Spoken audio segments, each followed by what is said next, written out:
Akizungumza na waandishi wa habari mara baada ya kukabidhiwa majengo hayo katika kampasi zote mbili, makamu mkuu wa Chuo Kikuu cha Sayansi na Teknolojia MUST, Profesa Alois Mvungi, amesema serikali imepanda mbegu itakayokwenda kubadili teknolojia na kuongeza ufanisi wa utendaji kazi kwa walimu na wanafunzi. Ili uweze kutoa elimu bora,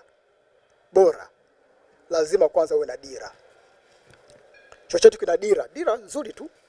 Dira yetu ni kuwa kituo mahiri katika utoaji wa elimu ya sayansi, teknolojia, lakini pia na mambo ya ubunifu. Tunategemea kwa mwaka unaokuja wa masomo tutamove kutoka mitaala ambayo tulikuwa tunaiofa kama 59 tutakwenda kwenye 82 takriban. Lakini pia tunategemea kwamba idadi ya wanafunzi itaongezeka significantly. Kwa upande wake, mratibu wa mradi wa HIT ambaye pia ni mkurugenzi wa mipango na uwekezaji Chuo Kikuu cha MUST, Colonel Zakaria Msemwa, amesema mradi huo utaanza mara moja kuanza kutumika kwa mwaka wa masomo 2025-2026 na mradi umekamilika kwa 98% kwa kampasi zote, main campus na kampasi ya Rukwa. Pamoja na uboreshaji wa miundombinu ambao umeendelea, pia una maeneo mengine ya kipaumbele. Mojawapo ni kuboresha mitaala iliyopo, ili mitaala tunaiweza kuitoa kwa wanafunzi iendane na mahitaji halisi ya soko la ajira. Zoezi la makabidhiano linafanyika pia katika kampasi ya Rukwa ambapo zaidi ya wanafunzi 1970 watapata fursa ya kusoma hapo, huku miundombinu na karakana zikiwa zimekamilika.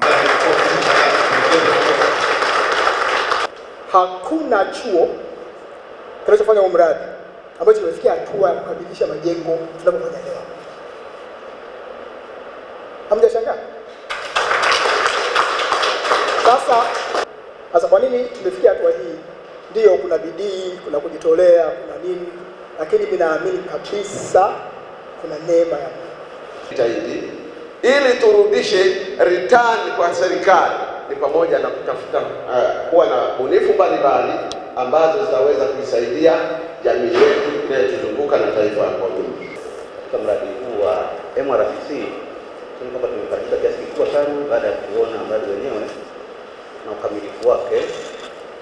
Kwa hiyo tunashukuru sana na tunapongeza wote walioshiriki kwenye hatua zote za kuanzia mwanzo mpaka hatua tuliyofikia hapa. Mradi huo ni muhimu katika kuleta mageuzi ya kiuchumi kwa sababu unakwenda kubadili na kuhakikisha wahitimu wote wanaotoka katika vyuo vya serikali wanakuwa na mchango wa moja kwa moja kwenye maendeleo ya kiuchumi kwa nchi ya Tanzania. Samuel Mpogole, Hope Channel Tanzania.